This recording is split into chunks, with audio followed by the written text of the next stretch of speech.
देखिए, अभी के समय में हर व्यक्ति इंग्लिश बोलना चाहता है, पर कई कारण से हर व्यक्ति इंग्लिश नहीं बोल पाता है। आप लोग को बता दें कि इंग्लिश बोलने के लिए सबसे महत्वपूर्ण चीज़ होता है practice. If you want to become a fluent English speaker, then you will have to practice, and after some time you will observe that English is a piece of cake. But before that, you must be knowledge of grammar. Without grammar, it's not possible for all the Indian student. If you want to go out of country, then there is English so important for you.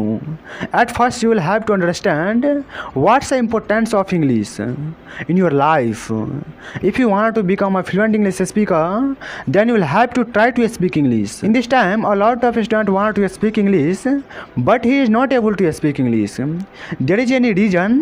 At first reason is he don't try to speak English.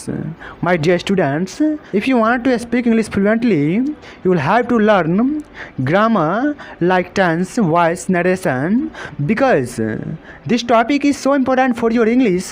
तो अगर आप English सीखना चाहते हैं तो आपको grammar पे थोड़ा कमांड करना है, क्योंकि आप इंडियन हैं। आपको एक बात समझने की ज़रूरत है कि आप किसी भी सेंटेंस को अगर आप प्रैक्टिस से सीखते हैं तो आपको क्या करना है, तो आपको पहले ग्रामर के सेंटेंस को, छोटे छोटे सेंटेंस को समझना है। क्योंकि अगर आप प्रैक्टिस के माध्यम से सिर्फ आप प्रैक्टिस करके सीखते हैं तो वहाँ पे आप जिस सेंटेंस को प्रैक्टिस कर चुके होंगे उस सेंटेंस को तो बोल लेंगे, लेकिन अगर आपको नया सेंटेंस जब क्रिएट करने के लिए बोला जाए तो आप नहीं कर पाएंगे।